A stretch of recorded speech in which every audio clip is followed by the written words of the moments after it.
आनंदम। दोस्तों, जिंदगी में अक्सर हमें ऐसा लगता है कि हम जिस तरह से अपने बारे में सोचते हैं, परसीव करते हैं, ठीक वैसा ही दूसरे भी हमारे बारे में ओपिनियन रखते हैं। पर रियलिटी में क्या ऐसा 100% होता है? शायद नहीं। दूसरों का हमें देखने का नजरिया डिफरेंट हो सकता है। लोग हमारे बारे में शायद उतना ना जानते हो जितना हमें पता है, या फिर कुछ ऐसी चीजें जानते हो जो शायद हमें अपने बारे में ना पता हो। कोई भी हमें एज अ होल यानी संपूर्णता में नहीं समझ सकता जब तक उसने हमारे टोटल ऑफ द पार्ट्स यानी हमारी पर्सनालिटी के सभी हिस्सों को टोटलिटी में समझा हो। इसलिए आत्मज्ञान या सेल्फ अवेयरनेस का होना बहुत जरूरी है। सेल्फ अवेयरनेस क्या है और इसकी बहुत अच्छी टेक्निक कौन सी है, हम समझेंगे एक कहानी के माध्यम से। एक बार 6 नेत्रहीन व्यक्ति थे। उनके गांव में एक दिन कुछ लोग शोर मचाने लगे कि देखो हाथी आया है। 6 ब्लाइंड लोगों को क्यूरियोसिटी हुई कि हाथी कैसा दिखता होगा। वो सब उसके पास गए और उसे छूने लगे।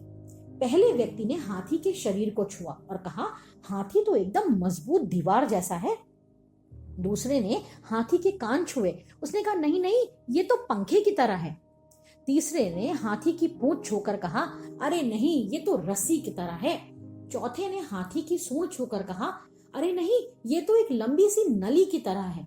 पांचवें ने उसके दांत छुए और कहा कि ये एक धारदार भाले की तरह है। और छठा व्यक्ति हाथी के पांव छूकर कहने लगा, ये तो खंभे की तरह है। अपना अपना व्यू पॉइंट सामने रख वो सभी आपस में लड़ने लगे। तभी एक समझदार बुजुर्ग ने उनकी बातें सुनकर कहा, आप सभी अपने अपने हिसाब से सही हैं, क्योंकि आप सभी ने हाथी के शरीर के अलग अलग पार्ट्स को महसूस किया है, और अगर इन सभी को मिला दें तो हाथी ठीक वैसा ही है जैसा आपने फील किया। सभी शांत हो गए और खुश भी कि वो सभी सही थे।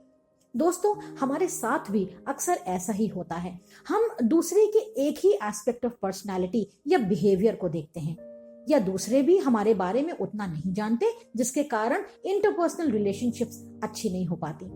खुद को जानना, जिससे हम साइकोलॉजिकल टर्म्स में सेल्फ अवेयरनेस कहते हैं, इंपॉर्टेंट होता है, क्योंकि जब तक हम खुद को बेटर तरह से समझेंगे तभी हम दूसरों को भी ठीक प्रकार से समझ पाएंगे।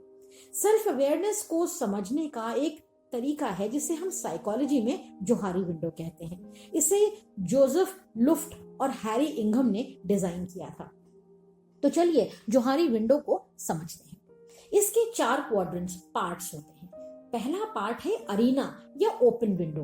अब इस विंडो में वो चीजें आती हैं जो हम अपने बारे में जानते हैं और दूसरे भी हमारे बारे में जानते हैं, यानी known to me and also known to others.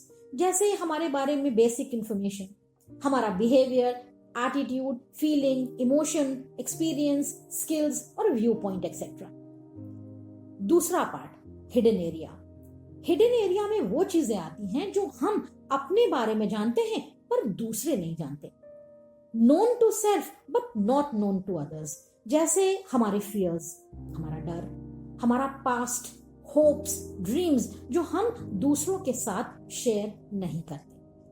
तीसरा पार्ट है ब्लाइंड स्पॉट। अब इस एरिया में वो चीजें आती हैं जो हम अपने बारे में नहीं जानते पर दूसरे जानते हैं, यानी not known to ourselves but known to others.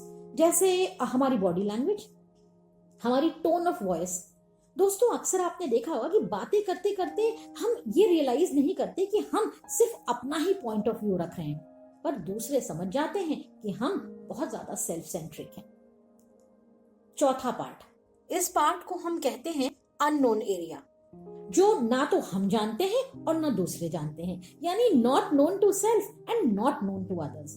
For example, कोई भी ऐसी एबिलिटी जो हमारे अंदर है पर हमें कभी मौका नहीं मिला जिससे वो निकल कर बाहर आए, या कोई हिडन टैलेंट जिसके बारे में हमें या दूसरों को नहीं पता होता। जिन लोगों की सेल्फ अवेयरनेस ज्यादा होती है उनकी साइकोलॉजिकल वेलबींग उतनी ही बेटर होती है, इंटरपर्सनल रिलेशनशिप्स और मजबूत होते हैं और सक्सेसफुल लीडरशिप भी होती है।